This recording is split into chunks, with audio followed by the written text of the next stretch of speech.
বাংলাদেশে আর বাংলাদেশের বাইরে পৃথিবীর বিভিন্ন প্রান্তে যে যেখান থেকে চ্যানেলে দিয়েছেন আপনাদের সকলকে সাদর আমন্ত্রণ তৃতীয় মাত্রা দেখবার জন্য। আর কথা বলবার জন্য আমার আজকের অতিথি বায়বাসা আছেন বাংলাদেশ আওয়ামী লীগ দলীয় সাবেক সংসদ সদস্য এবং বাংলাদেশ যুব মহিলা লীগের সাধারণ সম্পাদক অধ্যাপিকা অপু উকিল। আমার ডানে রয়েছেন বাংলাদেশ সুপ্রিম কোর্টের আইনজীবী এবং বাংলাদেশ জাতীয়তাবাদী দল বিএনপি রাজনীতির সঙ্গে যুক্ত, নানা পরিচয় আছে সেই দলের সঙ্গে তার, আমি সেদিকে যাচ্ছি না, বিএনপি রাজনীতির সঙ্গে তিনি যুক্ত, ব্যারিস্টার পারভেজ আহমেদ। স্বাগত আপনার দুজনকে স্টুডিওতে।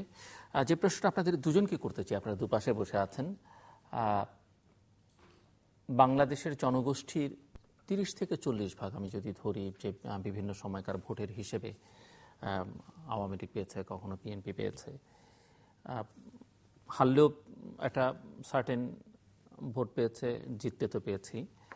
এই 30 থেকে 40% মানুষকে বিবেচনার বাইরে রেখে বা তোয়াক্কা না করে তাদের মতামতগুলোকে কোনো রকমের কনসিডারেশনে না নিয়ে রাষ্ট্র পরিচালনা করা সম্ভব কিনা এবং সেটি করলে গণতন্ত্রকে সুসংহত করা সম্ভব কিনা, অর্থনীতিভাবে সমৃদ্ধি অর্জন করা সম্ভব কিনা, প্রশ্নটা দুপক্ষের জন্যই। অধ্যাপিকা উকিল। ধন্যবাদ আপনাকে, যারা শুনছেন সকলকে ধন্যবাদ জানাই। আপনি খুব একটি সুন্দর প্রশ্ন করেছেন এবং প্রশ্নটার একটি তাৎপর্য রয়েছে। দুদিক থেকেই আছে, কোনো বিশেষ একটি দিকের দিকে আমি ঠেলে দিইনি। না না, তবে আমি মনে করি যে বর্তমান রাজনৈতিক প্রেক্ষাপটে হয়তো রাজনীতিতে আমাদের বিএনপি নির্বাচনে আসে নাই এবং তারা নির্বাচন থেকে বাইরে আছে বলে আপনি এই প্রশ্নটি এখানে এনেছেন। সেক্ষেত্রে হয়তো আমি 30 থেকে 40 বলতাম না, সেক্ষেত্রে হয়তো প্রশ্ন করবার জন্য মানে আপনার উত্তর জানবার জন্য পরিমাণটা আরো বাড়িয়ে দিতেন। কিন্তু 30 থেকে 40 বলা এই কারণেই যে আপনারা যখন ক্ষমতায় থাকেন তখন বিএনপিকে বিবেচনায় বা তাদের সমর্থক গোষ্ঠীকে বিবেচনায় নেয় না, বিএনপি যখন ক্ষমতায় থাকে তখন আওয়ামী লীগের মতামতকে তোয়াক্কা করতে চায় না, এবং অভিযোগ পাল্টা অভিযোগ এরকম যে এক পক্ষ আরেক পক্ষকে নিশ্চিহ্ন করতে চায়, নানা ধরনের প্রক্রিয়া চাইছে, এরকম আসছে এবং বিভিন্ন জনসভায় এই উক্তিটি আসছে। না, আমি মনে করছি যে আপনি যেটি বলেছেন সেটি কিন্তু সকল ক্ষেত্রে প্রযোজ্য না। এই প্রশ্নটি কিছু কিছু ক্ষেত্রে আছে। দলীয়করণের যে আমাদের একটি দলীয়করণ সরকার ক্ষমতায় থাকলে সেটি যে আছে সেটি আমি স্বীকার করব। পাশাপাশি আমি বলবো যে এই সরকার, আওয়ামী লীগ সরকার, আপনি যে কথাটি দিয়ে শেষ করেছেন যে জনগণের প্রত্যাশা পূরণে অর্থনৈতিকভাবে দেশকে এগিয়ে নেবার জন্য এই 40 বা 30%কে বাদ দিয়ে করলে আরো ভালো হতো কিনা, সম্ভব কিনা, কিংবা সেক্ষেত্রে আরো রাজনৈতিক দলাদলি বা ইনক্লুসিভনেস না থাকলে সেটি আসলে পসিবল কিনা। তা আমি তো মনে করি যে রাজনীতি করলে বা রাজনৈতিক দল যদি গণতান্ত্রিকভাবে ক্ষমতায় থাকে বা রাজনীতির চর্চা করবার যদি বাংলাদেশে যদি আমরা সেই স্বৈর শাসক থেকে যে 90-এর পরে গণতন্ত্রের দিকে ধাবিত হয়ে আজকে যে সংসদীয় সরকার প্রতিষ্ঠা হয়েছে, সেক্ষেত্রে বাদ দিয়ে করবার কোনো অবকাশ নাই। নিয়েই করতে হবে, সকলকে নিয়েই করতে হবে। তবে দেখতে হবে যে সকলকে নিয়ে বা এই যে রাজনৈতিক যে দলীয়করণ বা এক পক্ষ ক্ষমতায় থাকলে আরেক পক্ষকে যে নির্যাতন করা কিংবা তাদের রাজনৈতিক অধিকার ক্ষুণ্ণ করা, সেই বিষয়টিকে কিভাবে আরো ইমপ্রুভ করা যায় এবং সকলকে নিয়েই করতে হবে। কিন্তু একটা জনগোষ্ঠীকে, একটা দলীয় সমর্থক গোষ্ঠীকে বাদ রেখে তাহলে কিন্তু এগুলো যাবে বলে আমি মনে করি না। এবং আমি মনে করি যে বাংলাদেশটা তো ছোট্ট, লিমিটেশন আছে, সম্পদের সীমাবদ্ধতা আছে। আমেরিকায় প্রতি বর্গ কিলোমিটারে 32 জন লোক বসবাস করে, আর বাংলাদেশে বসবাস করে প্রতি বর্গ কিলোমিটারে 1015 জন লোক, এবং মাথাপিছু হয় আমেরিকা 66,238 মার্কিন ডলার, আর বাংলাদেশে হচ্ছে এই 14তে হিসাব মতে 1190 মার্কিন ডলার অর্জন করেছে। তো এখন এই যে মার্কিন প্রেসিডেন্ট যদি বাংলাদেশে এসে রাষ্ট্র পরিচালনা করতো, আমি নির্দ্বিধায় বলতে পারি যে তিনি সফল হতেন না।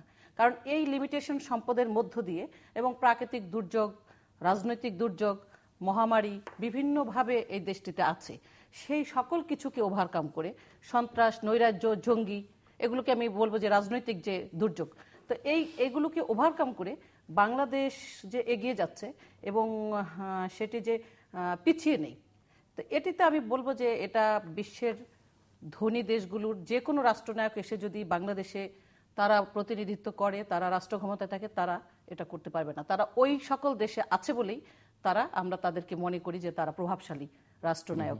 এবং সেক্ষেত্রে আমি মনে করি যে আজকে বাংলাদেশের যে রাষ্ট্রপ্রধান আছেন, জননেত্রী শেখ হাসিনা সরকার প্রধান আছেন, সেই প্রধানমন্ত্রী তিনি যে দেশটাকে এ পর্যন্ত নিয়ে এসেছেন, এটি অবশ্যই জনগণের প্রত্যাশা পূরণ করবার জন্যই এটি করছে। এবং দেখেন 30-40 কে সঙ্গে নিয়ে, মানে 30 অবশ্যই সঙ্গে নিয়ে, অবশ্যই সঙ্গে নিয়ে, এটা আমি অবশ্যই বলবো। এই কারণে পরিষ্কার করে দিলাম দর্শকদের সামনে যে আপনি যেহেতু বলছেন সকলকে সঙ্গে নিয়ে।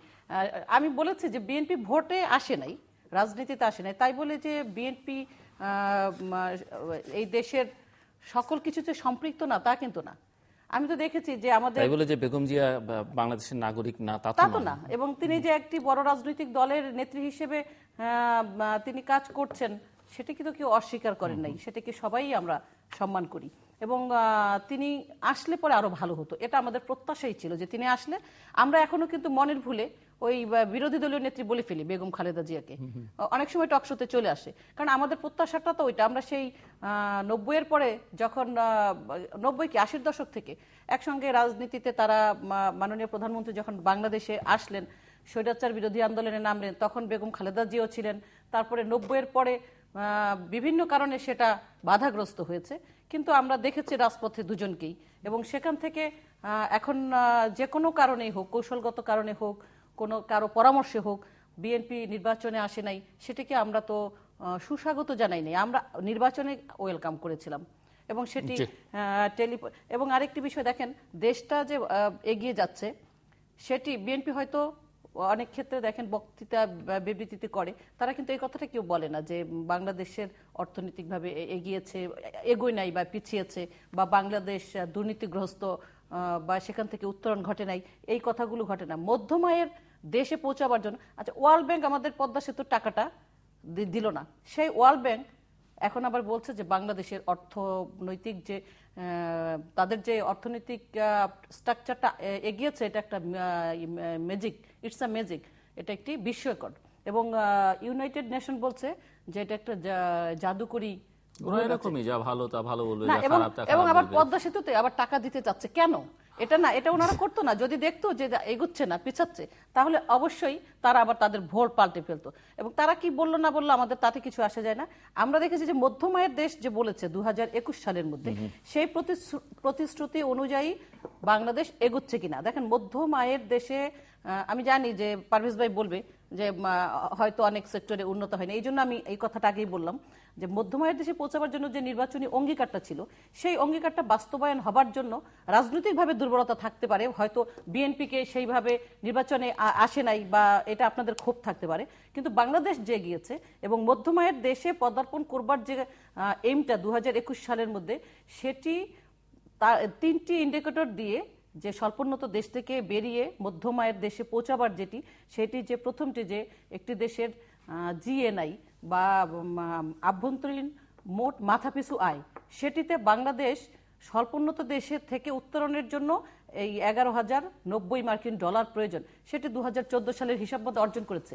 এবং সেকেন্ড সেটা হচ্ছে মানব সম্পদ, সেই মানব সম্পদের 66 উত্তরণের জন্য ইন্ডিকেটর, সেখানে 65.98 পয়েন্ট বাংলাদেশ অর্জন করেছে।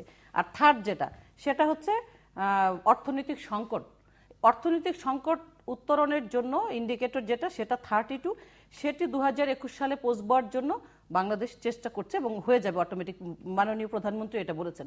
তো এখন রাজনৈতিক যে সমস্যাটা, সেটা আমি মনে করি বিএনপি যদি সদিচ্ছা থাকে এবং এই যে সমাধান সম্ভব। অবশ্যই এখানেই আমি আপনাকে থামিয়ে দিচ্ছি ব্যারিস্টার পারভেজ আহমেদ। ধন্যবাদ। এবং চ্যানেল আইয়ের যারা দর্শক যারা দেখছেন তৃতীয় মাত্রায়, তাদের সবাইকে আমার অভিনন্দন। আপনি এমন একটি প্রশ্ন করেছেন যে প্রশ্নটির দুটো দিক আছে। যদি আমি খুব ব্ল্যাক অ্যান্ড হোয়াইট ওয়েতে আনসার করি, তাহলে হচ্ছে একেবারেই দিদি যে কথাগুলি বলেছেন এতক্ষণ পর্যন্ত, শোনার জন্য, বোঝার জন্য এত স্ট্রেট ফরওয়ার্ড, এত সুন্দর কথা আর হতে পারে না। এবং খুব অপটিমিস্টিক ওয়েতে বলা যায় যে মানে এটাই হবে আগামী বাংলাদেশের চিত্র হওয়া উচিত। কিন্তু দুঃখজনকভাবে যেটা হয়, যেটা আমি গ্রে এরিয়াটা যেটা দেখতে পাচ্ছি, সেটা হচ্ছে যে আসলে চিত্রটা গ্রে এরিয়াতে পড়ে গিয়েছে।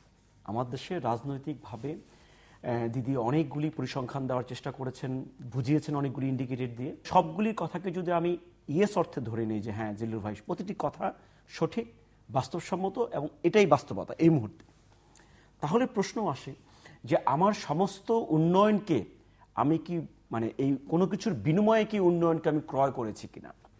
আমার যেমন সিম্পল একটা অধিকার আছে, কিরকম, যে আমার দেশের নাগরিক হিসেবে প্রতি 5 বছর পর পর আমি বৃদ্ধাঙ্গুলের কালি লাগাই। আমার যিনি পছন্দের ব্যক্তি তার জন্য আমার মন কাঁদে, আমি অনেক কষ্ট করে বৃষ্টির মধ্যে রোদের মধ্যে দাঁড়িয়ে বৃদ্ধাঙ্গুলে কালি দিয়ে আমি আমার সেই পছন্দটাকে পছন্দ করার চেষ্টা করি। আমার প্রশ্ন, বাংলাদেশের জনগণ এই অর্জনের বিনিময়ে সেই কালি লাগানো দিনটি কি ভুলে যাওয়ার চেষ্টা করেছে কিনা, নাম্বার 1। সেটি তো আপনি মানে ওনার বক্তব্যের কাউন্টার করছেন, কিন্তু আমি যে প্রশ্নটা আপনাকে করেছিলেন সেই প্রশ্ন সম্পর্কে আপনার নিজের মতামতটা কিন্তু শোনা হয় না। আমার যদি আপনি যদি এটাকে একটা আমি কিন্তু প্রশ্ন করবার সময় বলেছি, অধ্যাপিকা উপকিল বোঝাবার চেষ্টা হয়তো শুরুতে করেছেন যে আমি হয়তো 5ই জানুয়ারি নির্বাচনকে মাথায় রেখে তাকে প্রশ্নটা করেছি, কিন্তু আমি আসলে সেটি মাথায় রেখে করি না। আমি এই প্রধান দুটো রাজনৈতিক দলের বলেছেন যে 5ই জানুয়ারি নির্বাচনের আগে এই প্রশ্নটি হচ্ছে সামঞ্জস্যপূর্ণ। এই আপনি যে কথাটি বলেছেন যে আমরা যখন একটা পক্ষ নির্বাচিত হই আমাদের ফ্ল্যাকচুয়েট করে 33 থেকে 40 নির্বাচনকে মাথায় রেখে। আমি কেন বলছি ব্যারোমিটারটা 33 থেকে 40 এর মধ্যে যে ওঠানো ফ্ল্যাকচুয়েটটা করে এটা হচ্ছে 5ই জানুয়ারির পূর্বের ঘটনাটা। এবং ওই 5ই জানুয়ারির পূর্বের ঘটনা নিয়ে যে আমরা যদি কথাটা বলি এখন, যে ওই সময় আমাদের দেশের যে রাষ্ট্রীয় যে প্যাটার্ন গড়ে উঠেছে, যে আমরা গণতন্ত্রটা হচ্ছে কি অ্যাকচুয়ালি কিন্তু জিলুভাসিয়া করা মানে উইনার্স টেক অল এরকম একটা অ্যাবসলিউটলি, মানে আমাদের গণতন্ত্রটাই হয় সারা বিশ্বের জন্য যে মাইনরিটির শাসন অ্যাকচুয়ালি। কিন্তু কারণ পৃথিবীতে কোনো দেশেই, আমার দেশে বিশেষ করে যেখানে অনেকগুলি মাল্টি পার্টি ডেমোক্রেসি সিস্টেম বজায় ছিল বা এখনো আছে, সেখানে কিন্তু 33, 34, 36 ইজ কোয়াইট হাই এই সাপোর্টটা পাওয়া। সো এক সেন্সে কিন্তু আমার দেশের যে গণতন্ত্র প্র্যাকটিসে আমরা যাই সেটা কিন্তু মাইনরিটির শাসন। এখন প্রবলেম হয়ে যায় যেটা, যে মাইনরিটি শাসনের কারণে ম্যাক্সিমাম পিপলগুলিকে আমরা কাউন্টের মধ্যে রাখি না। আমরা ধরে নিয়েছি যে যেহেতু আসন সংখ্যা আমরা বেশি পেয়েছি, প্রপোর্শনেটলি আমরা যেহেতু কাউন্ট করছি না, আসন সংখ্যার বৃদ্ধির কারণে আমরা কিন্তু বাকি মেজরিটি পার্সন সবাইকে আমরা করছি। কারণ কি, আপনি দেখবেন যে একজন ব্যক্তি যিনি জয়ী হন তার সঙ্গে যদি নিকটতম প্রতিদ্বন্দ্বীর ভোটের ব্যবধান যদি 2000 থেকে 5000 হয়, এমন সিট আছে প্রায় 50 থেকে 60টা। আর বাকি যারা স্বতন্ত্র প্রার্থী বা অন্য পার্টির থাকেন তাদেরও কিন্তু ভোটের কিন্তু সব যোগ করলে দেখা যায় ওই যিনি বিজিত, যিনি হেরেছেন তার সংখ্যা কিন্তু বেশি হয়ে যায়। তো যেহেতু আমরা প্র্যাকটিসটা করছি এই গণতন্ত্রে যে আসন যিনি বেশি পাবেন সংসদীয় গণতন্ত্রে, তারা ভুলে যান যে মানুষ তাদেরকে সময় দিয়েছেন 5 বছর। আমরা 5 বছরের জন্য ক্ষমতায় আসি, কিন্তু দৃষ্টিভঙ্গি চলে যাচ্ছে 41-এ। কেন? আমরা ভাবছি যে উই ক্যাম ফর এভার।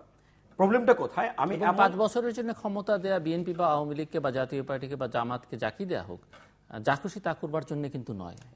এখানেই হচ্ছে অ্যাকাউন্টেবিলিটির প্রশ্ন। আপনি যেটা বলেছেন, যদি আমরা তাও ধরে নেই, আমি খুব নেগেটিভলি ধরে নিলাম যে আমাকে যা ইচ্ছা করার লাইসেন্সটা দিয়েছে মিনিমাম অর্থে, আমি যদি ইউজ করি খুব স্ট্রিক্ট সেন্সে, তারপরেও কিন্তু আপনি যদি এই 5 বছরের মধ্যে সীমাবদ্ধ রাখতেন আপনার দৃষ্টিভঙ্গিটা, যে ওয়েল আমার অপশাসন হোক আর সুশাসনটা হোক, অ্যাকাউন্টেবিলিটি হোক আর নন অ্যাকাউন্টেবিলিটি হোক, আমি 5 ইয়ার্সকে অ্যাক্সিড করব না। এবং আমার 5 ইয়ার্সে কেন অ্যাক্সিড করবো না, যদি আমার লক্ষ্য থাকে যে আমি নেক্সট টাইম রিপিট করব, তাহলে আমার গুড গভর্নেন্সের প্রশ্নটা চলে আসতো।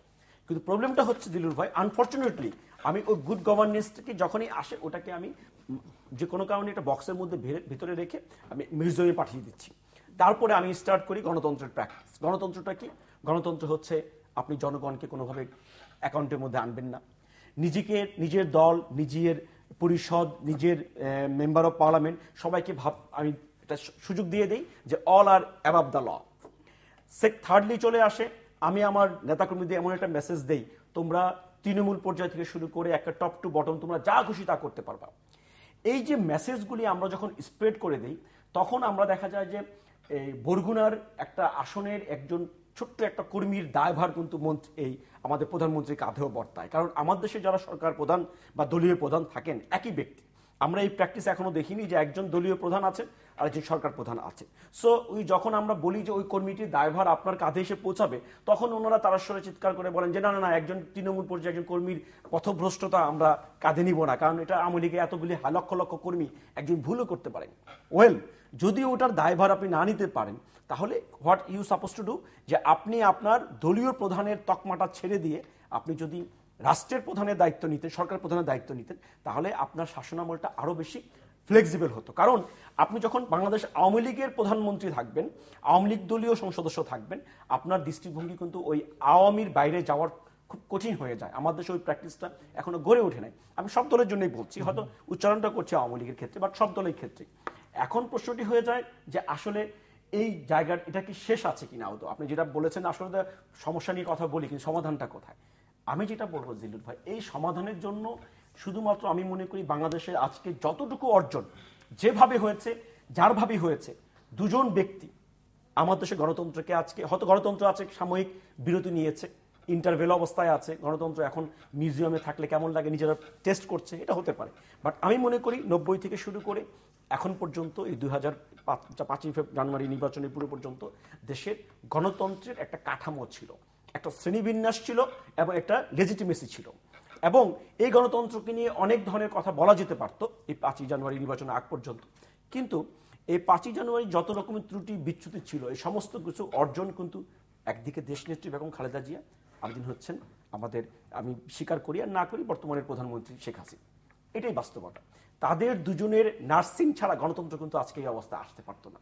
এটা কিন্তু যে যতভাবে আমরা বলি না কেন, আজকে দেখুন আমাদের যারা বৃহৎ নেতাদের কথা বলি, বঙ্গবন্ধু শেখ মুজিবুর সাহেবের কথা বলি, শহীদ রাষ্ট্রপতি জিয়াউর রহমানের কথা বলি, আমরা তাদের গণতন্ত্রকে আমরা নিরঙ্কুশ করতে পারিনি, তাদের গণতন্ত্রকে আমরা অ্যাবসলিউট করতে পারিনি। আজকে আওয়ামী লীগের একজন বন্ধু আমার সামনে বসে আছে, উনি বলতে পারবেন না যে বঙ্গবন্ধু গণতন্ত্রের চর্চা করেছেন। কারণ হ্যাঁ, কখন করেছেন? উনি যখন পাকিস্তান আমলে ছিলেন, ওনার জীবনের প্রথম শব্দ 6 দফার প্রথম দফাটাই ছিল যে গণতন্ত্র। আজকে শুনতে কষ্ট লাগবে বা বলতেও খারাপ লাগছে, এই বঙ্গবন্ধুর স্বপ্ন যারা বাস্তবায়ন করবেন তাদের হাতে গণতন্ত্র আজকে নিহত হয়েছে। এখন সেটা অ্যাক্সিডেন্টালি বলুন, ইচ্ছাকৃতই বলুন, ইন্টেনশনালি বলুন, গণতন্ত্র কিন্তু নিহত। এখন পৃথিবীতে এই যে বিরল প্রজাতির গণতন্ত্র আমরা এখন প্র্যাকটিস করছি, আমি অনেক সময় দুষ্টমি করি বলি যে লিমিটেড এডিশন এটা চলছে। এই যে 5 জানুয়ারি নির্বাচনের পরে আপনি পৃথিবীতে যদি আপনি ধরেন সমস্ত দেশ ভুলে যান, আপনি যাচ্ছেন, আপনি বললেন যে আপনি ছুটিতে যাবেন ভ্যাকেশনে কোনো একটা দেশে, আফ্রিকাতে যাবেন, আপনি সাউথ আফ্রিকাতে। আমরা যেসব দেশের গুলিকে আমরা মানে উই ফিল স্কেয়ার যে এগুলি আসলে দেশ কিনা, এমন দেশগুলিতেও কিন্তু গণতন্ত্রের প্র্যাকটিস নেই, কিন্তু তারাও কিন্তু জোর করে বলে না যে আমরা নির্বাচিত। এখন আপনিই বলুন, আমরা এখানে 3 জন বসে আছি, আমি যদি বলি ধরেন মাননীয় প্রধানমন্ত্রী আমাদের সামনে বসে কথাগুলি শুনছেন, উনি সামনে না বসে উনি তো এর দেখতেও পারবেন। আমি যদি বলি মাননীয় প্রধানমন্ত্রী আপনি বাংলাদেশের সবচাইতে সুন্দর এমন একটা অ্যাবসলিউট নির্বাচন করেছেন 5 জানুয়ারি, সারা বিশ্বে এটি বিরল, এই গণতন্ত্রের মানুষকন্যা হিসেবে আপনি যে নির্বাচনটি দিয়েছেন, we feel proud as a Bangladeshi যে আমরা গণতন্ত্রের সৈনিক হিসেবে সেই গণতন্ত্রকে সামনের দিকে আরো এগিয়ে নিতে চাই। আপনার নেতৃত্বে বাংলাদেশ এবং গণতন্ত্র হাঁটি হাঁটি পা করে আজকে স্বর্ণ শিখরে প্রবেশ করছে। আপনিই বলুন বা আমার যে আওয়ামী লীগের যে বন্ধুটি আছেন উনিই বলুন, অপুদি, কথাগুলি তো ওনার কাছে প্রতিটা শব্দ তীরের মতো যায় বিদ্ধে। মনে মনে সামনে বসে যতটুকু হাসার চেষ্টা করুক না কেন, এই শব্দগুলি হবে প্রতিটি হচ্ছে তার জন্য খতরনাক। আমি মনে করি যদি আমরা সত্যিকার অর্থে যত কথাই বলি, আমরা অধ্যাপিকা উপকূল তার মানে মিটিমিটি না জোরেই হেসে ফেলে, হ্যাঁ জোরে হেসে ফেলছে, কারণ উপায় নেই তো হাসি ছাড়া। কারণ এই শব্দটি যখন উচ্চারণ করবেন, আপনি যখন এইগুলি শব্দগুলিকে, কোন শব্দগুলিকে আপনি ন্যায়সঙ্গতের বাইরে ফেলতে পারবেন না। আর সবচেয়ে জিল্লু ভাই কষ্টের ব্যাপারটা হচ্ছে দেখেন, আমাদের দেশের যারা সূর্য সৈনিক, যাদেরকে আমরা আদর্শ মানি, একটা দিকে ওনারা মানেন যে বঙ্গবন্ধু হচ্ছে তাদের কাছে সবচাইতে বড়, তাদের আদর্শিক নেতা বলুন, একটা বাংলাদেশ নামক দেশটি দিয়েছে। ওইটাকে যদি আমি আমলে নিয়ে বলতে চাই যে বঙ্গবন্ধু তার জীবদ্দশায় কখনো কি আওয়ামী লীগকে বলে গিয়েছেন যে হে আমার পূর্বসূরি যারা হবা তোমরা অবশ্যই, উত্তরসূরি যারা হবা তোমরা অবশ্যই গণতন্ত্রবিহীন নির্বাচনের চেষ্টা করবা এবং ভোটারবিহীন নির্বাচনের প্র্যাকটিস করবা? নিশ্চয়ই বলে যাননি। ওনারা বলে ফেলবেন হয়তো যে জিয়াউর রহমান হানা বলেছেন। জিয়াউর রহমানের হানা তো আর মডেল না আমাদের জন্য। ওনারা কথায় কথাটা বলার চেষ্টা করেন, আমি বুঝি না। মানে আওয়ামী লীগের মতো একটু ঐতিহ্যবাহী দল যারা সারা জীবন বলেছে গণতন্ত্রের জন্য লড়াই করেছে, মানে লড়াই বলতে তাহলে কি বোঝায়? 5 জানুয়ারি নির্বাচনের জন্য আওয়ামী লীগের কোনো কর্মী আর মনে হয় না লড়াই করেছে। আজকে এসটি ইমাম সাহেব যে কথাটি বলেছেন সবার সম্মুখে জাতির উদ্দেশ্যে, আজকে উনি সাপ্লিমেন্ট দিয়েছেন, দায়টি চাপিয়েছেন আপনাদের উপরে। কি বলেছেন? আপনারা রং ইন্টারেক্ট করেছেন। কিন্তু ছোট্ট একটি কথা কিন্তু উনি ভুল করে বলে ফেলেছেন। উনি বলেছেন এর পেছনে বিরোধী দলের হাত আছে। বাংলাদেশে এখন যারা আমরা বসে আছি, আইনগতভাবে বিরোধী দল বলতে একজনকেই বোঝায়, সেটা হচ্ছে জাতীয় পার্টি। আমরা তো গেজেটভুক্ত না। সো সেই জাতীয় পার্টি যদি সত্যিকার অর্থে এই কথা তুলে থাকতো এবং এটা যদি উনি মিন করে থাকেন, তাহলে আমি মনে করি অতি সত্বর এই জাতীয় পার্টি এবং আওয়ামী লীগের যে সমঝোতার যে নির্বাচনটি 5 জানুয়ারি হয়েছে, এটা প্রত্যেকের কাছে পরিষ্কার। আমি মনে করি না, বোঝা গেছে আপনি যে একজন আইনজীবী সেটা বোঝা গেছে অধ্যাপিকা উপকূল। আচ্ছা, আমি বলবো পারভেজ ভাই যে ইয়েটা বলেছেন লাস্টের মাঝখানে, যে আপনি উপরের পয়েন্টগুলো আমি পরে বলবো, যে যেটা সবচেয়ে আপত্তিকর সেটা হচ্ছে যে আপনি বলেছেন যে দুই নেত্রী গণতন্ত্রের ভূমিকা পালন করেছে। দুই নেত্রীকে আপনি একই কাতারে ফেলে গণতান্ত্রিক চর্চার কথা কাতার বলেছেন। ভিন্ন হতে পারে, কারণ বিএনপি আর আওয়ামী লীগ একই কাতারে দল নয়, না, এটা দুটো ভিন্ন কাতারের কাতার দল। না, দুইজনে দুরকম করেছেন। যেমন 90 থেকে বাংলাদেশে যে জঙ্গিবাদের জন্ম, সেটা খালেদা জিয়ার হাত ধরে হয়েছে, তিনি এটাকে উদ্বোধন করেছেন বাংলাদেশে। এবং আরেকজন নেত্রী জননেত্রী শেখ হাসিনা, তিনি বাংলাদেশ থেকে জঙ্গিবাদের জন্মকে আপনি 90 বলছেন? হ্যাঁ, 90 দশক থেকে 90 দশক থেকে জঙ্গিবাদটা মাথাচাড়া সেই আরাবিয়ান কান্ট্রিগুলোতে, তেল সমৃদ্ধ কান্ট্রিগুলোতে যখন জঙ্গিবাদটা মাথাচাড়া দিয়ে উঠলো, এবং সেই জঙ্গিবাদের ছোবলটা, আমি কোনো থামাচ্ছি না, জঙ্গিবাদ বলতে আপনি কি বুঝাচ্ছেন? হ্যাঁ, আমি জঙ্গিবাদ বলতে বুঝাচ্ছি এটা, যে জঙ্গিবাদ যখন তেল সমৃদ্ধ এলাকাগুলোকে কেন্দ্র করে মধ্যপ্রাচ্যে জঙ্গিবাদের যে জন্মটা 90-এর দশকে হলো, এবং সেখানে জঙ্গিবাদ আপনি আমাকে বলতে ওইভাবে বললে তো হবে না, আপনি শোনেন তারপরে আপনি বলেন।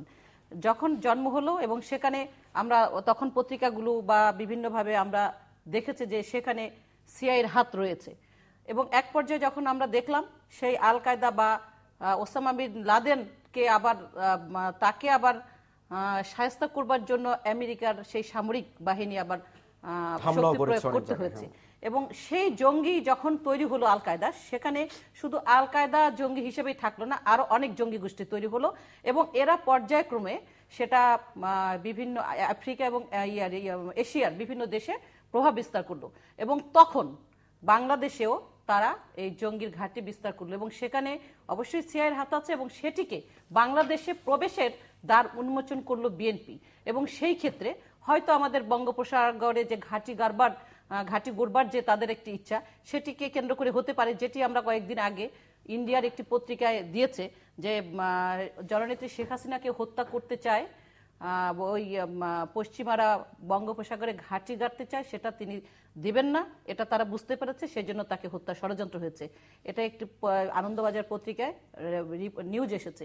তো যে কোনো কারণেই বিএনপি সেটিকে সুস্বাগত জানিয়েছে যখন এশিয়াতে জঙ্গিবাদটা চলে আসলো, এবং সেখানে হ্যাঁ আসছে কিভাবে সেটা দেখেন। এবং সেখানে যখন বঙ্গবন্ধুর খুনিরা বিভিন্ন দেশে গিয়ে পলাতক ছিলেন, বিশেষ করে লিবিয়ায়, বাংলাদেশ থেকে ইয়াং ছেলেদেরকে রিক্রুট করে সেখানে গিয়ে জঙ্গি প্রশিক্ষণ দিয়ে আবার বাংলাদেশে ছেড়ে দেওয়া হলো, এবং স্বাধীনতা বিরোধীদের সঙ্গে নিয়ে বাংলাদেশকে পর্যায়ক্রমে সেই রমনার বটমূলে হামলা থেকে শুরু করে, উদীচিতে হামলা থেকে শুরু করে জঙ্গিবাদের উত্থান হলো, এবং 2001 সালে বিএনপি যখন ক্ষমতায় এলো দ্বিতীয়বারের মতো, তখন তারা এটিকে একেবারে রাষ্ট্রীয়ভাবে মদত দিল। এবং এটা তো আমার কথা না, এটি বাংলাদেশের মানুষই জানে যে 10 ট্রাক অস্ত্র মামলা থেকে শুরু করে এবং বিভিন্ন সময় যে আওয়ামী লীগের পার্লামেন্ট মেম্বার হত্যা থেকে শুরু করে সর্বশেষ জননেত্রী শেখ হাসিনাকে হত্যা করবার জন্য যে মিশন, এটি এর মধ্যে জঙ্গিরা যেমন সম্পৃক্ত ছিল, যুদ্ধাপরাধীরা সম্পৃক্ত ছিল, এবং হাওয়া ভবনে বসে মিটিং করে এগুলো বাস্তবায়ন করা হয়েছে। এবং এই জঙ্গিদের ব্যাপারে যখন মিডিয়া বলেছিল বেগম খালেদা জিয়াকে বাংলা ভাইয়ের উত্থান থেকে, তখন তিনি অস্বীকার করে বলেছিলেন যে এটাই মিডিয়ার সৃষ্টি, জঙ্গি নাই বাংলাদেশে। আর রিসেন্ট দেখেন বিনা সিকরি কি বলল, 3 দিন আগে একটি সেমিনার হলো, সেই সেমিনারে বিনা সিকরি বললেন, এটা ইয়েতে মানে 71 টেলিভিশনে একটি সেমিনার করেছে, সে প্রত্যেকটি পত্রিকা এসেছে, সেখানে বিনা সিকরি বলেছেন, তখন বিএনপি যখন ক্ষমতায়, তখন বিনা সিকরি এখানের ভারতীয় হাই কমিশনার, তিনি 2001-এর, তখন তিনি বিএনপিকে, সরকারকে সতর্ক করেছেন যে ভারতীয় বিচ্ছিন্নতাবাদীরা বাংলাদেশে ঘাঁটি গেড়েছে এবং জঙ্গিরা বাংলাদেশে ব্যাপকভাবে বিস্তার লাভ করেছে। সেখানে কোনো বিএনপি তো পাত্তাই দেন নাই। তখন তিনি ওই সেমিনারে কথাটা বললেন যে আমি যখন এখানে ছিলাম তখন বিএনপিকে বলেছিলাম, বিএনপি সেটা স্বীকারই করতে চায় নাই যে জঙ্গি বাংলাদেশে আছে কিংবা ভারতীয় বিচ্ছিন্নতাবাদীদেরকে প্রশ্রয় দেওয়া হচ্ছে। আর শেখ হাসিনা বা বর্তমান মাননীয় প্রধানমন্ত্রী, তিনি তো স্বীকার শুধু না, তিনি সেই জঙ্গিদেরকে উচ্ছেদ করলেন বাংলাদেশ থেকে। এই কথাটা এসেছে, সব পত্রিকা এসেছে, এবং উচ্ছেদ করার পরিপ্রেক্ষিতেই এই বাংলাদেশ থেকে বিতাড়িত হয়ে আজকে এই বর্ধমান সহ ভারতের বিভিন্ন যে সীমান্তবর্তী এলাকাগুলোতে তারা আশ্রয় নিয়েছে, এবং সেখানে জেএমবি আজ জননেত্রী শেখ হাসিনাকে হত্যা করবার পরিকল্পনা করছে। এই দায়ভার কি বিএনপিকে নিতে হবে না? বাংলাদেশে আমি এতগুলো কথা বললাম, আপনি যে কতগুলো কথা বলেছেন যে দুই নেত্রীর ভারতীয় গোয়েন্দারা সেটি তদন্ত এখন বাংলাদেশে এসেছে, এটা পুরাটা দায়িত্ব বিএনপিকে নিতে হবে। এবং বিএনপি চেয়েছে গণতন্ত্র প্রতিষ্ঠা করা না, 90 স্বৈরা শাসকের পরে যে গণতন্ত্রটা আমরা দেখতে চেয়েছিলাম সেইটা না করে জঙ্গিবাদের বাংলাদেশ করে চেয়েছিল যে স্বাধীনতার পক্ষের যে প্রতীক মাননীয় প্রধানমন্ত্রী জননেত্রী শেখ হাসিনা তাকে হত্যা করা, এই জন্যই 19 বার হত্যার পরিকল্পনা এবং সর্বশেষ 2004-এর হত্যাকাণ্ড সেটিকে এবং সেটি করবার জন্যই জঙ্গিদেরকে বাংলাদেশে প্রভাব বিস্তার করবার জন্য সহায়তা করেছেন। কারণ তিনি জানেন জননেত্রী শেখ হাসিনা যদি আবার 96-এ যখন ক্ষমতায় এসেছেন তিনি দেখেছেন এবং এখন ক্ষমতা আছেন যে মুক্তিযুদ্ধের চেতনাকে ফিরিয়ে আনার জন্য সেই স্বাধীনতা বিরোধীদের, আজকে যে যুদ্ধাপরাধীদের বিচার, জননেত্রী শেখ হাসিনা জীবিত আছে বলেই তো তাদের বিচার হচ্ছে। এক নেত্রী স্বাধীনতা বিরোধীদেরকে বাংলাদেশে প্রতিষ্ঠিত করেছেন, আরেক নেত্রী যুদ্ধাপরাধীদের বিচার করছেন, মুক্তিযোদ্ধাদের সম্মান করছেন। দুই নেত্রীকে মিলিয়ে ফেললে আমাদের সমগ্র আলোচনাটাই তাল গলিয়ে ফেলবে। এটা আপনাদের বলা ঠিক না, আপনি স্পেসিফিক বলেন দর্শকদের সামনে যে 2001 সালে। কিন্তু সমস্যাটা তো ওই জায়গায়, যে কারণে প্রশ্নটা শুরু করেছিলাম যে আপনি যেভাবে বলছেন সেটি যদি প্রণিধানযোগ্য হয় তাহলে তো 30 থেকে 40 ভাগ মানুষের সমর্থন তার সঙ্গে রয়েছে, সেটিকে আপনি কিভাবে ইগনোর করবেন? না সেটা মানে ইগনোর করতে চাই না, একটা বড় অংশের প্রতিনিধিত্ব করছেন। জিলু ভাই দেখেন, নেতৃত্বের ভুল ডিসিশনের কারণে নেতা কর্মীরা বিভ্রান্ত হতে পারে, সমর্থকরা বিভ্রান্ত হতে পারে, সেটি তাদের সাময়িক অন্যায় বা সাময়িক ভুল। নেতৃত্ব যদি ঠিক হয়, আজকে যখন বেগম খালেদা জিয়া উত্তেজিত হন তাদের যে মিটিংগুলোতে, তাকে উত্তেজিত হতে হয় কেন হতে হয়? আপনি যে এখানে ক্ষোভ প্রকাশ করছেন দর্শকদের সামনে, আমাকে মানে আপনি ইয়ে করলেন, তীব্রভাবে একটু অ্যাটাক করলেন, আমি হাসছি 5ই জানুয়ারি নির্বাচন নিয়ে, এটা আপনার একটা ক্ষোভ। এটি আপনি চান নাই যে 5 তারিখে নির্বাচনে বিএনপি যে আসছে না, এটার সমর্থন আপনার ছিল না, সে কারণে আপনি ক্ষোভ ঝাড়ছেন আমার উপরে। আজকে বিএনপি নেতা কর্মীরা আন্দোলনে আসছে না, কেন আসছে না? বিএনপি যে ডিসিশনটা নিল নির্বাচনে যে আসলো না সেটি তারা মেনে নিতে পারে নাই, কারণ তারা ভোট দিতে চেয়েছে। আপনি কালির কথা তো বললেন, এই কালির অধিকার আপনার কেড়ে নিয়েছে কে, সেটি আপনি বিবেকের কাছে জিজ্ঞেস করেন। দর্শকরা জানে, বিএনপি নেতাকর্মীরা জানে যে সেই ভোটের অধিকার কেড়ে নিয়েছেন বেগম খালেদা জিয়া, যে কারণে তিনি আজকে নেতাকর্মীদের পাচ্ছেন না।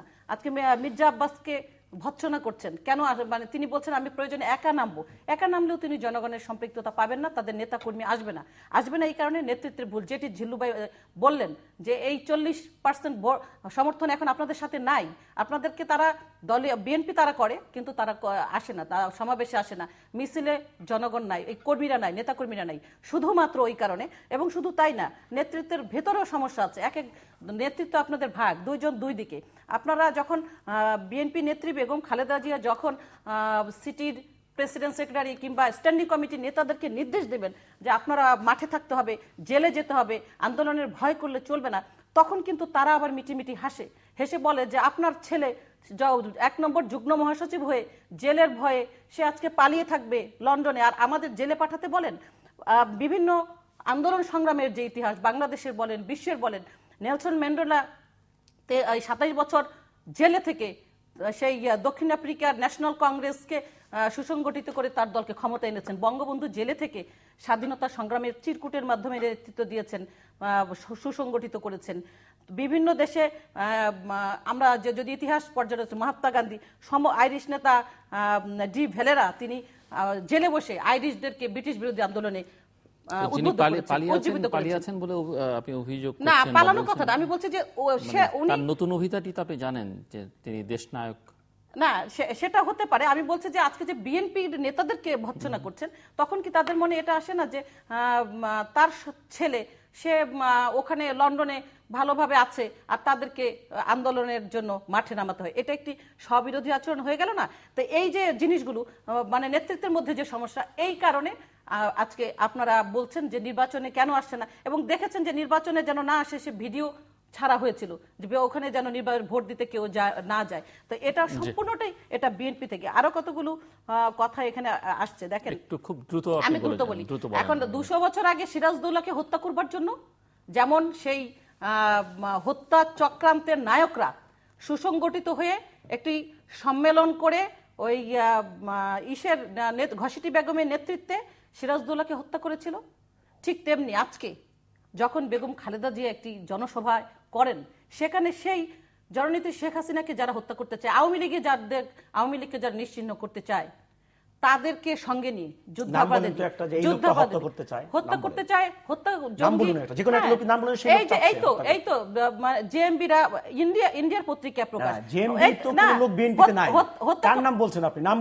আমি বলছি হাওয়া ভবনে বসে মুফতি হান্নান যে স্টেটমেন্ট দিয়েছে, এখন তো হাওয়া ভবন নাই, মুফতি হান্নান তো আপনাদের জেলে, এখন ষড়যন্ত্রটা কে করছে বাইরে? সেই মুফতি হান্নানের বংশধরদেরকে আপনারা স্টেজে তুলে স্লোগান দেওয়াচ্ছেন, যুদ্ধাপরাধীদেরকে মুক্তির জন্য স্লোগান দেওয়া শালা হচ্ছে আপনাদের যুগ্ম মহাসচিব, স্বীকার করছি। তাহলে তাকে আপনি স্টেজে তুলে শুনেন, আপনি দায় চাপাচ্ছেন আমার উপরে, এটা কেমন নিয়ম হচ্ছে? এটা একটু আপনার ক্লিয়ার হওয়া উচিত। শায়ক আব্দুর রহমানের শালা ষড়যন্ত্র জাতি নিঃশেষ হয়ে গেছে, এক শালার বিডিআর হত্যা, আরেক দুলাভাইয়ের দেশ হত্যা, এই দুটো শেষ করি তো শেষ করতে পারেননি। এটা যদি আপনি যদি একজন বিএনপির মাঠের কর্মীদের মতো এই টকশোতে বসে এই কথাটা বলেন, এটা তো হবে না। আপনার প্রমাণ করে বলতে হবে যে আপনি মুখ দিয়েই বলেন, দর্শকদের এটা বলেন যে মির্জা আজম যেহেতু শালা ছিল শায়ক আব্দুর রহমানের, শালা হয়ে আওয়ামী লীগের নেতা হয়ে সে কি ওই জঙ্গি তার বোনের হাজবেন্ড যে শায়ক আব্দুর রহমান তার পক্ষে গিয়েছে না যায় নাই, সেটা আপনার বিএনপি দিয়েছিল। আচ্ছা, ফাঁসি এবং নট অনলি দ্যাট, তাদের যে বিচার এবং তাদের ধরা সমস্ত কিছু দিদি বিএনপির সাকসেস। আপনি খালি একটা জঙ্গির নাম বলুন যাকে আওয়ামী লীগ ধরতে পেরেছে এবং তাকে বিচারের আওতায় আনেছে। আমি তো আগে বলেছি, বিনা স্বীকৃতি বলেছি। আমি একটা এক্সাম্পল দিলাম না, আই ডোন্ট কাউন্ট আবাউট বিনা স্বীকৃতি, he is not our citizen, সে বাংলাদেশী নাগরিক না। এভাবে টক করলে বিনা হবে না। স্বীকৃতি কি বলবো আমি ডোন্ট কেয়ার, আমি বলেন উইথ ডিউ রেসপেক্ট না আপনার হাতে ভালো গেছে এইজন্য এখন আপনি ডিস্টার্ব করছেন আমাকে। জঙ্গির নাম বলুন যাকে আপনারা বিচারের আওতায় এনে শাস্তি এক্সিকিউট করেছেন। ওকে, আপনার প্রশ্ন বোঝা গেছে, আপনি একটু দ্রুত শেষ করুন, আমি একটু ওনার কথা শুনবো। যারা শেখ হাসিনাকে হত্যা করতে চায় তারা ক্যাবিনেটে ছিল বিএনপির, হাওয়া ভবনে বসে নাম বলুন, একজনের নাম বলুন, হাওয়া ভবনে বসে স্পেসিফিকলি বলুন, হাওয়া ভবনে বসে আপনি জানেন, আপনি লয়ার না, আমি আইনজীবী নাম চাচ্ছি, আমার জানা আসামি যারা তাদেরকে আপনি জানেন। এবং শুধু তাই না, আপনি তো জানেন, দেখেন তাদেরকে শুধু জননেত্রী শেখ হাসিনাকে হত্যা করবার জন্য তারা যখন মিটিংটা করলো 14 তারিখে হাওয়া ভবনে বসে মিটিং করে, যখন বোমা ফাটিয়ে গ্রেনেড ফাটিয়ে তাদেরকে আবার বাংলাদেশ থেকে বের করে দেওয়ার জন্য রাষ্ট্রীয়ভাবে তাদেরকে সহযোগিতা করা হলো। এখন আপনি যদি আমার মুখ থেকে শুনতে চান কারা শেখ হাসিনাকে হত্যা করতে চায়, সেটা আমি মনে করি যে আপনার এই টকশোতে বিভ্রান্ত ছড়ানো ছাড়া আর কিছু না। আপনি ক্লিয়ার করে বলেন, আপনি আমার সাথে একমত হন। এবং দেখেন আজকে তাদেরকে জঙ্গিদেরকে প্রশ্রয় দিতে দিতে ইন্ডিয়া থেকে নিউজ এসছে না যে বেগম খালেদা জিয়াকেও জঙ্গিরা হত্যা করতে চায়। আমি আপনার কাছে প্রশ্ন রাখতে চাই যে দেখেন আমেরিকা লাদেনকে নিয়ে খেলেছে, সেই লাদেন কিন্তু সবল মেরেছে আমেরিকাকে। বেগম খালেদা জিয়া বা বিএনপি জঙ্গিদের নিয়ে খেলাধুলা করলে বিএনপিকে কি জঙ্গিরা ছাড়বে? শেখ হাসিনাকে হত্যা করবে, খালেদা জিয়ার নামটা এখন এসেছে। কাজে এই জায়গাটাতে সকল দলের ঐক্যমত্য হতে হবে এবং বিএনপি ছাড়া আজ সকল দলই একসঙ্গে আছে। একটু শুনি আমরা। ধন্যবাদ দিদিকে, উনি শেষে এসে ঐক্যের আহ্বানটা জানিয়েছে। তার আগে ক্যানভাসটা অনেক বড় করে ফেলেছে এবং উনি নিজের মনের মাধুরী মিশিয়ে অনেক কিছু বলার চেষ্টা করেছেন। বাংলাদেশে যদি জঙ্গি অর্থে উনি যেটা জিজ্ঞাসা করেছিলাম যে দিদি আপনি বলুন যে জঙ্গিবাদ বলতে কি বুঝান। জঙ্গিবাদ অর্থ এটা হতে পারে কাউকে অকারণে হত্যা করে ফেলে, কারো বাক স্বাধীনতা হরণ করে, বা কাউকে বিনা আইনগতভাবে কোনো রকম কার্যক্রমে না যে তাকে অপঘাতে মৃত্যু করার চেষ্টা করে। একটা তো ডেফিনেশন আছে জঙ্গিবাদের। দিদিকে আমি জিজ্ঞাসা করেছিলাম যে জঙ্গিবাদ বলতে আপনি কি বোঝেন। উনি তখন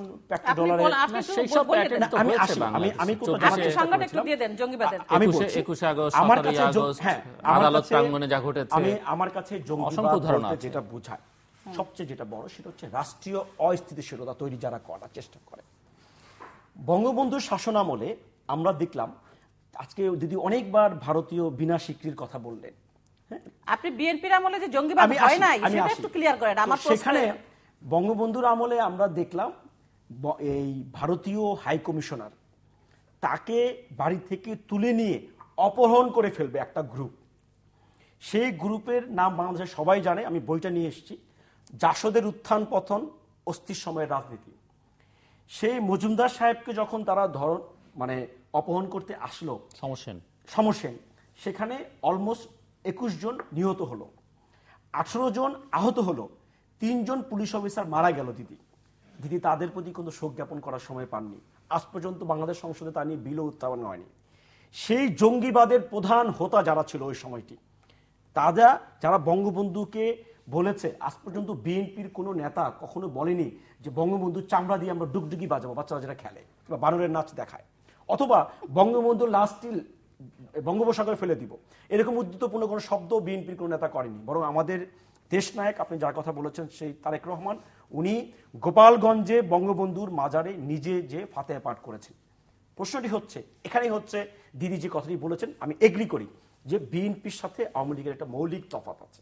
বিএনপি বাংলাদেশের এমন একটি রাজনৈতিক দল যেখানে সবাইকে অ্যাকোমোডেট করা যায়, আর আওয়ামী লীগ হচ্ছে এমন একটি রাজনৈতিক দল যেখানে জনগণকে বিচ্ছিন্ন করা যায়। কিরকম ভাবে দেখেন আপনি, বঙ্গবন্ধুর মতো পাহাড় সম নেতৃত্ব, পাহাড় সম জনপ্রিয়তা নিয়েও আজকে ৭৩-এ যে ৭৫-এ যে আমরা এমন একটা অবস্থা দেখলাম যে তিনি হয়ে গেলেন দেশের অন্যতম অজনপ্রিয় নেতৃত্ব। সেটা কিন্তু বিএনপির কারণে না, সেখানে জঙ্গিবাদের কোনোই ছিল না, ছিল কি আওয়ামী লীগের সঙ্গে যারা এখন জোটগতভাবে ৫ই জানুয়ারি নির্বাচন সাফল্যজনকভাবে সম্পন্ন করেছে, সে তথাকথিত কিছু জোট তারা তখন একসঙ্গে ছিল।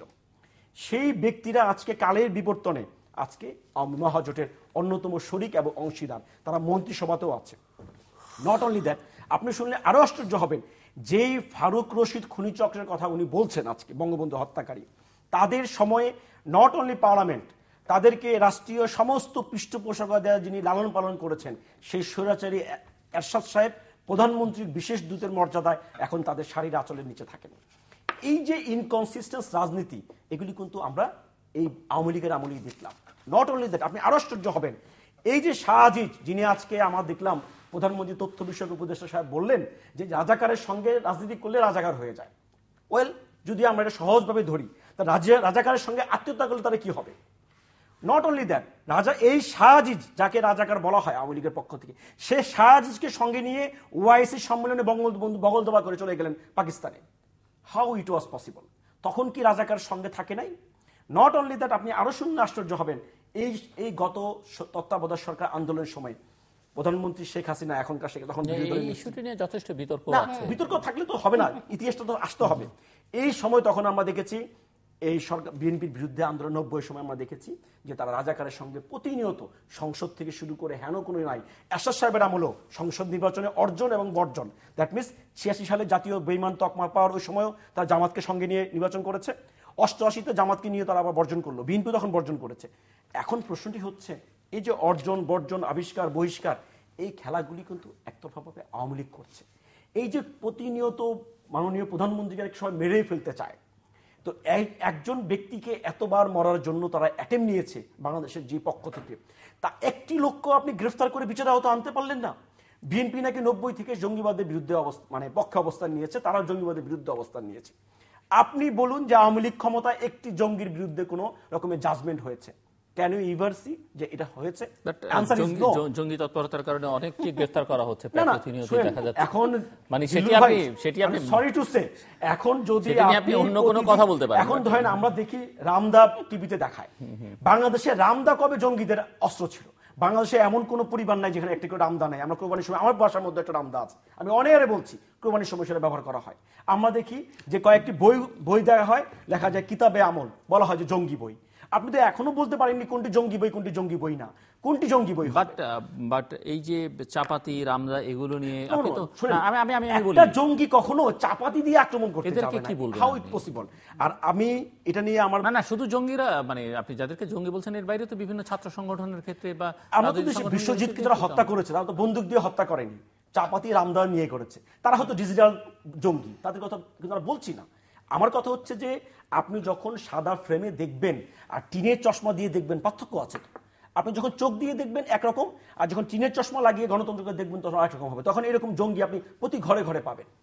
আপনি যেটা বলছেন এই জঙ্গি নাই, no I never said that. আমি বলছি জঙ্গি অবশ্যই পরিধানযোগ্য, জঙ্গিকে রোধ করতে হবে। আর উনি একটি কথা বলেছেন যে শালা দুলাভাইয়ের সম্পর্ককে উনি অন্যভাবে ডেফিনেশন করেছেন। হ্যাঁ, বিএনপির সঙ্গে তো শালা দুলাভাইয়ের সম্পর্কও নাই, রাজনৈতিকভাবে তারা চাপিয়ে দেওয়ার চেষ্টা করেছেন, সেটা বেশি ঘনিষ্ঠ, আর শালা দুলাভাই অনেক দূরত্ব হয়ে যায়।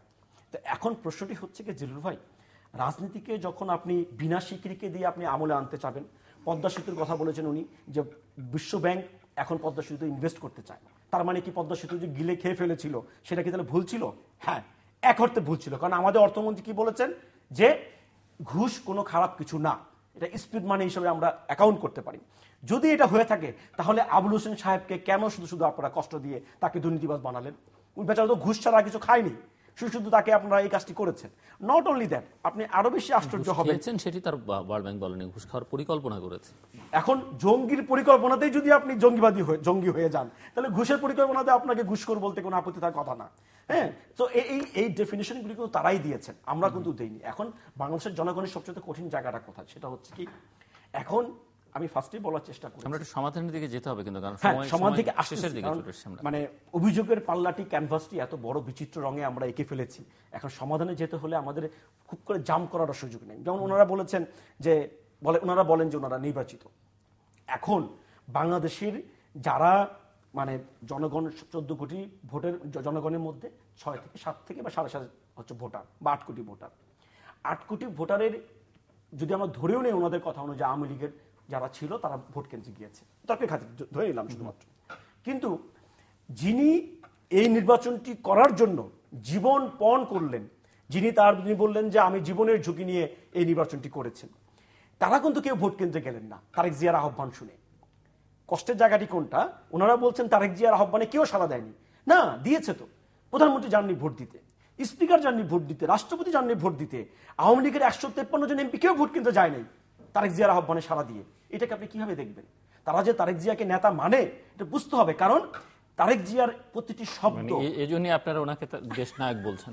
অবশ্যই, কারণ দেশের প্রধানমন্ত্রী থেকে শুরু করে একটা আম জনতা পর্যন্ত তারেক জিয়ার নেতৃত্ব ঐক্যবদ্ধ, তারেক জিয়ার আহ্বানে তারা সাড়া দিয়েছেন। আজকে বিএনপির নেতৃত্ব বলেছে আমরা ভোট কেন্দ্রে যাব না। একটি কথা জিলু ভাই বলা উচিত আমাদের, যে সমাধানের ক্ষেত্রে আপনি আসেন, আলটিমেটলি কিন্তু ভোট কখনো প্রতিহত করা যায় না। পৃথিবীতে কোনো একটি ইলেকশনকে being a government is a very powerful organ. আমি একটু ওনার কাছ থেকে শুনে আসি, আমি 10 সেকেন্ড শেষ করে দিচ্ছি কথাটা, যে আসলে ওই যে ওনারা বলেন যে বিএনপি ব্যর্থ হয়েছে, বিএনপির সফলতা এটাই যে আজকে নির্বাচনের 11 মাস পরেও আপনাকে আমাকে ওনাকে বলতে হচ্ছে, ওনারা বলছেন ওনারা ইলেক্টেড, আর আমাদের ওনারা বলতে বাধ্য করছেন no you never been elected in 5 January. এই জায়গাটাতে হচ্ছে বিএনপি সাকসেসফুল, জনগণ সাকসেসফুল, তারেক জিয়া সাকসেসফুল। আর তারেক জিয়া সাকসেসফুল মানে হচ্ছে বাংলাদেশের জনগণ সাকসেসফুল। এই কারণেই যে বাংলাদেশের জনগণের আশাকাঙ্ক্ষার মূর্ত প্রতীক হয়ে দাঁড়িয়েছেন তারেক জিয়া। উনি তো বললেন যে বিএনপি কোনো তারেক জিয়া সাকসেসফুল থেকে বেগম জিয়া কি ব্যর্থ কিনা? বেগম জিয়া তো আসলে ব্যর্থ হওয়ার এই কারণে, কারণ এই এখন পর্যন্ত বেগম জিয়া তো নিজেই অনেকটা অ্যাডমিট করে নিয়েছেন যে কোথায় কোথায় কেন কেন ব্যর্থ হলো দলের মধ্যে, যে আমরা বিভিন্ন মিটিং এ দেখছি, জনসভায় তিনি আমি জিল্লু ভাই বুঝি না, আপনারা এখানে টক শো হয়, সিম্পল কথা বলি, ধরেন আপনারা প্রতিদিন এই পর্যন্ত 4000, 4500, 5000 মতো প্রোগ্রাম করেছেন। আপনি আমাকে বলুন যে আপনার সবগুলি প্রোগ্রামে কি দর্শক নন্দিত ছিল? বিশেষ বিশেষ কিছু প্রোগ্রাম কিন্তু দর্শক নন্দিত এখনো বলে জিল্লু ভাই আপনার ওই পর্বটা কিন্তু খুব মারাত্মক ছিল, এবং আপনি দেখেছেন হয়তো ওভারওয়েলমিং ভোটিং এ হয়েছে, এমন কিছু এপিসোড আছে। কেন? তার মানে কি আগের প্রোগ্রামগুলি আপনি ভালোভাবে করতে পারেন নাই? Not like that, you did your level best, but যারা অডিয়েন্স তারা কিভাবে নিয়েছে বাংলাদেশের জনগণ সেটা হচ্ছে পয়েন্ট। একটু সংক্ষেপে। হ্যাঁ, আমি সংক্ষেপে বলছি যে মানে অনেকগুলো মিথ্যা কথা অবতারণা হয়েছে। এটা অবশ্য পারভেজ ভাই দোষ না, কারণ বিএনপির জন্মটাই হচ্ছে মিথ্যার ভেতর দিয়ে, যে কারণে ওনারা এত অনর্গল মিথ্যা কথা বলেন যে তখন আর কথা বলবারই কোনো রুচি থাকে না। যেমন জন্ম মৃত্যুর বিশ্লেষণে গেলে কিন্তু সময় পাওয়া যায় না, এত সময় দেওয়া জন্ম যাবে মৃত্যু না। বিশ্লেষণে যাচ্ছে না। তো উনি বলেছে যে আওয়ামী লীগের সাথে বিএনপির মৌলিক তফাৎটা কি। সেখানে আমি বলেছি একটা দল হয়েছে মিথ্যাচারের উপর জন্ম হয়ে স্বাধীনতার যে ইতিহাস সেটিকে বিকৃত করবার জন্য এবং ভারত বিরোধী আওয়ামী লীগকে নিশ্চিহ্ন করবার একটি আদর্শ নিয়ে এবং বাংলাদেশি মতবাদ প্রচার, একটি সংকর প্রজাতির মতবাদ প্রচার করবার জন্য, এবং কিছুদিন স্বাধীনতার ঘোষক বলে চিৎকার করে এখন ক্লান্ত, টায়ার্ড, এখন আবার অন্য দিকে ধাবিত হয়েছে। কাজে আপনারা এই শাহওয়াজকে নিয়ে ওআইসি সম্মেলনের কাছে এই যে একটি ডাহা মিথ্যা কথা বললেন দর্শকদের সামনে, আমি আশা করবো এরপরে যদি আপনারা এই কথাটা নিয়ে, জিল্লু ভাই বলেছে অনেক তর্ক বিতর্ক হয়েছে, প্রমাণ নিয়ে টকশোতে এই কথাটা বলবেন। আর তাছাড়া এই কথাগুলো বললে মানুষ, বিএনপি যে একটা মিথ্যাচারের দল, এটি আবার বারবার করে আপনারা সেই কথাটি এটি বলা যেতে প্রতিপক্ষ রাজনৈতিক নেতা হিসেবে হওয়া সত্ত্বেও বা মুক্তিযুদ্ধে তার বিতর্কিত ভূমিকা থাকা সত্ত্বেও শাহজিদের প্রতি একজন রাজনৈতিক নেতা হিসেবে বঙ্গবন্ধু সহানুভূতি দেখিয়েছিলেন। আরেকটি কথা দেখেন, এটি বলতে হয় অসুবিধা নেই। মানে পারভেজ ভাই উনি একজন আইনজীবী হয়ে, ব্যারিস্টার হয়ে পুরাটা কথার মধ্যে তার সে জঙ্গিবাদ শব্দটাকে আড়াল করতে গিয়ে বা বাংলাদেশে যে বিএনপির সময়ে জঙ্গিবাদ হয়েছে সেটিকে ঢাকতে গিয়ে, কাভারেজ দিতে গিয়ে উনি এমনভাবে গুলিয়ে ফেললেন যে উনি বললেন কাদেরকে জঙ্গিবাদের সঙ্গে তুলনা করলেন। এখন আমাদের বামপন্থী কোনো নেতা যদি আমাদের সাথে এসে থাকে, সে কি করেছে অতীতে, তার সঙ্গে তিনি জঙ্গিবাদের তুলনাটা এখানে তুলে দিলেন। এবং প্লিজ আপনার সঙ্গে কিন্তু আমি একটু কথা, সময় সংক্ষেপ, তখন এটা করলে পরে দর্শক শুনতে পাবে না। এবং এই যে কথাগুলো জঙ্গিবাদের সঙ্গে কারা এখানে এসেছে, বঙ্গবন্ধু সময় কি এসেছে, এটা যদি বলেন, তার মানে এখনো বিএনপি থেকে আপনাদেরকে বলা আছে যে জঙ্গিবাদের পক্ষে আপনারা স্ট্যান্ড নেবেন এবং বাংলাদেশকে যে জঙ্গিবাদ, সেই জঙ্গিবাদের সময় আপনি তো অনেক প্রমাণের কথা বললেন। দেখেন আপনি একটু 2001 থেকে 2004 পর্যন্ত পত্রিকাগুলো ঘেটে দেখেন যে সেখানে দাউদ ইব্রাহিমের সঙ্গে সিটিংটা বিএনপির নেতারা গিয়ে যে দুবাইতে দিয়েছে, এটা তো বাংলাদেশের মানুষ পত্রিকায় পড়েছে। চট্টগ্রামে এসে জাওয়াহিরি অবস্থান নিয়েছে 1 মাস বিএনপি সময়, সেটা তো পত্রিকা দেখেই আমরা পড়েছি, এবং সে তথ্য প্রমাণ সহ বিএনপি সময়। আর আপনি কি প্রমাণ চান? জঙ্গিবাদের যে রক্তাক্ত করেছিল বাংলাদেশকে, এখন একটি কথা দিয়ে কে কার সম্পর্ক, সেটি দিয়ে যদি আপনি পুরোটা জঙ্গিবাদকে ক্লোজ করতে চান, তাহলে জঙ্গিবাদকে আপনি সমর্থন করছেন। সেটা করে আমি আগেও বলেছি যে এটা করে দল এগোতে পারবে না, বিএনপি এগোতে পারবে না। এখন যে দুর্দশায় পড়েছে বিএনপি, সেটা থেকে সংকট উত্তরণের জন্য সত্যি কথায় আপনাদের ফিরে আসতে হবে। আর তা না এসে ইতিহাসকে বিকৃত করে সত্য কথাকে ধামাচাপা দিয়ে দল এগোতে পারবে না, আদর্শ আপনাদের টিকে থাকবে না। আরেকটি কথা, স্বৈরাচার বলেন, এরশাদ এই কথাটা অনেক জায়গায় আপনি বলেন। আমি বলি এরশাদ সাহেব স্বৈরাচারের কথা আপনারা বলবার আগে সুপ্রিম কোর্ট ঘোষিত যে কথাটি, যে ত্রয়োদশ সংশোধনীর এগেনস্টে যে রায় দিয়েছে যে আমাদের বাংলাদেশের প্রথম স্বৈরাচার হচ্ছে জিয়াউর রহমান, এটা তো কোর্টের কথা, কোর্টের রায়ের কথা। আপনি এরশাদ সাহেবকে স্বৈরাচার বলেন, তাদেরকে নিয়ে আমরা আমাদের সঙ্গে তারা রাজনীতি করছে, মানে আমাদের মহাজোটে আছে, তা আমরা তো বিএনপির সঙ্গেও রাজনীতি করছি। বিএনপির সঙ্গে এক হয়েও তো মাননীয় প্রধানমন্ত্রী 90 দশকে এরশাদ সরকারের বিরুদ্ধে আন্দোলন করেছে, তো সেটাও তো স্বৈরশাসকই, এটা তো কোর্টের রায়। তো জিয়াউর রহমান এরশাদ সাহেবকে স্বৈরশাসক বলবার আগে এটা আপনার নেতা প্রথম স্বৈরশাসক, আর এরশাদ সাহেব তার উত্তরসূরি, এই কথাটা বিবেচনায় রেখে এই কথাটা বলবেন। তা না হলে কিন্তু কথার মধ্যে বিকৃত থাকে এবং আপনার শব্দের মধ্যে বিকৃত থাকে বা ভেদাভেদ থাকে। আর একটি কথা, আপনি যেটি বিএনপি আওয়ামী লীগ এক হয়ে সংবিধান পরিবর্তনও করেছে। হ্যাঁ, সংবিধান পরিবর্তন, শুধু তাই না, যুদ্ধাপরাধীরা ওই সংসদে দাঁড়িয়ে, বঙ্গবন্ধুর খুনিরা ওই সংসদে গিয়ে বিএনপির কল্যাণে, জি আমার কি বলতে চাই, বিএনপির কল্যাণে ওই পার্লামেন্টে সংশোধনীতে বঙ্গবন্ধুর খুনিদেরও সাইন আছে, এটা তো বিএনপি করেছে। এই দায়িত্ব তো বিএনপি নিতে হবে, এটা তো মানে ধামাচাপা দিলে চলবে না। আপনি আরেকটি উল্লেখযোগ্য কথা বলেছেন, কোরবানির ঢাল তলোয়ারের কথা বললেন, তো কোরবানির রামদার কথা তো বললেন। দেখেন গত কোরবানিতে সাদেক হোসেন খোকা ওপেন মাঠে বলল যে রামদান নিয়ে বের হয়ে যেতে আওয়ামী লীগের বিরুদ্ধে, ফটিকছড়িতে নৃশংসভাবে হত্যাকাণ্ড করলো। সেদিন কিশোরগঞ্জে দাঁড়িয়ে বেগম খালেদা জিয়া, আপনি তো সমাধানে পৌঁছাবার জন্য আহ্বান জানালেন, তিনি বললেন ঢাল তলোয়ার নিয়ে আওয়ামী লীগকে নিশ্চিহ্ন করতে হবে। তো এই যদি আহ্বান হয়, তাহলে কি আমরা বুঝবো যে ওনারা নির্বাচন চায় বা 5 তারিখে নির্বাচন? এগুলো আপনি বলবেন, বলতে পারেন, ব্যারিস্টার পারভেজ নিশ্চয়ই কাউন্টার করবেন। তবে আপনারা আবার একটু ছাত্রলীগের নেতাকর্মীরা যেন চাপাতি কম ব্যবহার করেন, অবশ্যই বিশ্বজিতের কথা এসেছে, সঙ্গে সঙ্গে বিচার হয়েছে। আমি আসছি আপনার কাছে, আমার হাতে সময় নেই। না, আর সানিকে যারা হত্যা করেছিল, একটা রেফারেন্স দিচ্ছি আমি, বিশ্বজিৎ করেছে, বিশ্বজিতের কিন্তু বিচার হয়েছে। আর সানিকে যে হত্যা করা হলো, তাকে নির্মম ভাবে যে গুলি করে হত্যা করলো, একমাত্র কন্যা সানিকে মারা হলো, সেই সানির হত্যাকারীর ভাইকে ছাত্রদলের কমিটিতে রেখেছে। এবার বিচার তো দূরের কথা, বিচার কি করেছে? হত্যাকারী ভাইকে রাখা যাবে না। ভোট নিয়ে যে কথা, জিল্লু ভাই ভোট নিয়ে অনেক কথা বললো 5 তারিখে। জাস্ট 2 মিনিটের মধ্যে শেষ করবেন আপনি। আচ্ছা, আমি যেটা করতে চাই, দিদি যেটা বললেন যে কোর্ট রায় দিয়েছে জিয়াউর রহমান নাকি প্রথম স্বৈরাচার, আমি চাচ্ছিলাম না এই জায়গাটাতে যাওয়ার জন্য, তারপরে বলছি ইতিহাসের দায়বদ্ধতা, না বললে ইতিহাস আমাকে ক্ষমা করবে না। 6 দফা আগরতলা ষড়যন্ত্র মামলা, বঙ্গবন্ধু 14 বার এফিডেভিট দিয়ে বলেছে সে কোনো আগরতলা এই ষড়যন্ত্র মামলার মধ্যে সে অভিযুক্ত না। অথচ আপনারা বলতে স্বাচ্ছন্দ্য বোধ করেন বাংলাদেশের স্বাধীনতার সূতিকাগার সেই বীজ নাকি আগরতলা ষড়যন্ত্রের মধ্যেই নিহিত আছে। তো যিনি 14 বার এফিডেভিট দিয়ে কোর্টের মধ্যে বললেন যে তিনি পাকিস্তানের পক্ষে আছেন, পাকিস্তানের সবচাইতে বড় দেশপ্রেমিক, তিনি হয়ে গেলেন বড় মুক্তিযোদ্ধা। আর যিনি পাকিস্তান আর্মিকে উই রিভোল্ট বলে নিজের হাতে জীবন নিয়ে যুদ্ধে ঝাঁপিয়ে পড়লেন, তিনি হয়ে গেলেন ওনাদের চোখে বড় স্বৈরাচার। এই হচ্ছে আওয়ামী লীগের বিচার তাদের চোখে। প্রথম পয়েন্টে আসি, কোর্টের কথা বলেছেন, কোর্ট বলেছে, কোর্ট উনি বলেছেন কোর্ট বলেছে, যেখানে আপনি practice জিল্লুর ভাই আপনাকে একটা ছোট্ট কথা বলি, বাংলাদেশের 16ই ডিসেম্বর যেমন কোর্টের কথায় আসে নাই, 21 ফেব্রুয়ারি ভাষার দাবিটা আমার কোর্টের মাধ্যমে আসে নাই, 90-এর এরশাদ বিরোধী আন্দোলন যখন কোর্টের কথা শুনে আমরা করি নাই, আর কেয়ারটেকার গভর্নমেন্টও আমরা কোর্টের কথা শুনি নাই। তাহলে তো আপনাকে একটা কথা আজকে বলে দিতে হয় বাধ্য হয়ে আমি, যদি কেয়ারটেকার গভর্নমেন্ট সত্যিকার অর্থে অবৈধ হয়ে থাকে, জিয়াউর রহমানের শাসনামলে যদি অবৈধ থাকে, তাহলে জিয়াউর রহমানের শাসনামলে যত ইনফ্রাস্ট্রাকচার, যত ল, তাদের উচিত সমস্ত কিছুকে নষ্ট করে দেওয়া। সেই নষ্ট করার প্রথম হাত দিয়ে তারা দিয়েছিলেন এই যে 16তম সংশোধনীতে যাওয়ার জন্য, সেটা কি বিচারপতিদের অভিশংসন ক্ষমতা। এবং কি আশ্চর্যজনকভাবে সেই সুপ্রিম কোর্ট কিন্তু আজকে জিয়াউর রহমানের সেই লটাকে আপহোল্ড করে তাদের বিরুদ্ধে কারণ দর্শা নোটিশ দিয়েছে, কেন ওই সংশোধনীটা বাতিল করা হবে না। প্রশ্নটি হচ্ছে কি, জিয়াউর রহমান হচ্ছে কি ইতিহাসের রাখাল রাজা, যার ডাকে যিনি বাংলাদেশের মানচিত্রের সাথে সমার্থক হয়ে দাঁড়িয়েছেন। তার বিধবা পত্নী দেশনেত্রী বেগম খালেদা জিয়া ছিলেন বাংলাদেশের গণতন্ত্র অন্যতম সিপাহ সালার, যার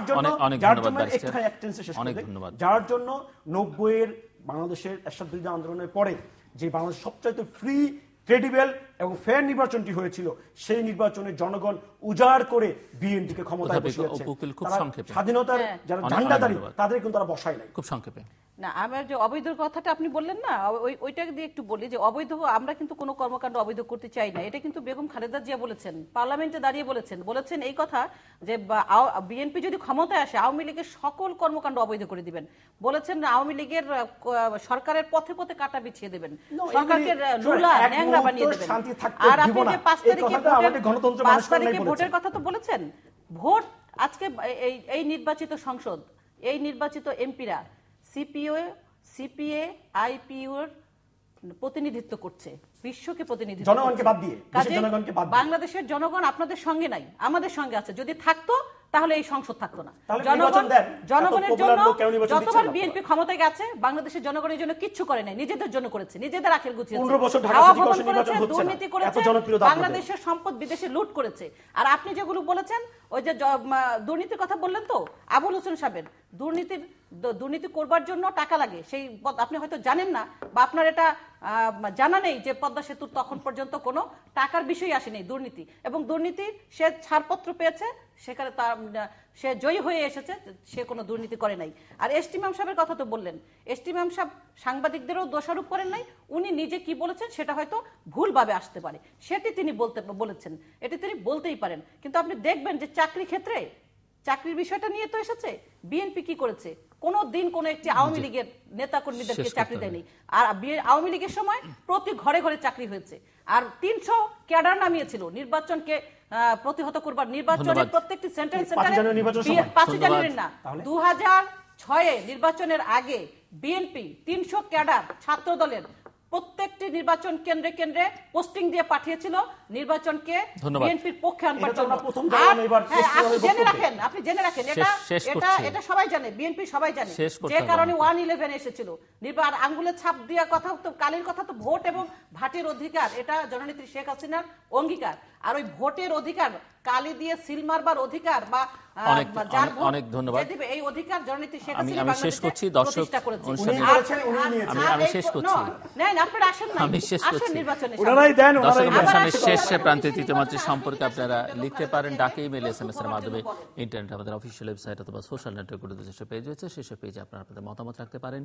আর আপনাদের মতামতই আমাদের অনুষ্ঠান। তৃতীয় মাত্রা আপনি দেখতে পাবেন প্রতি বৃহস্পতিবার এবং শুক্রবার বাংলাদেশ আমরা দুটোই, বুধবার দুপুর 11:30 এবং শুক্রবার দুপুর 1:05 দেখবার আমন্ত্রণ রইল। ব্যারিস্টার পারভেজ আহমেদ এবং অধ্যাপিকা উপকূল, অসংখ্য ধন্যবাদ আপনাদের দুজনকেই। দর্শক মণ্ডলী, দুপক্ষের মধ্যেই চুক্তি আছে, পাল্টা চুক্তি আছে, কিছু হয়তো সবার কাছে গ্রহণযোগ্য হবে, কিছু বর্জনীয় হবে। এটি হচ্ছে বাংলাদেশের রাজনীতি, অস্বীকার করবার কোনো সুযোগ নেই। দুজনই একটা ইনক্লুসিভ পলিটিক্সের কথা বলেছেন, অন্তরায়গুলো কোথায় সেটিও চিহ্নিত করবার চেষ্টা করেছেন।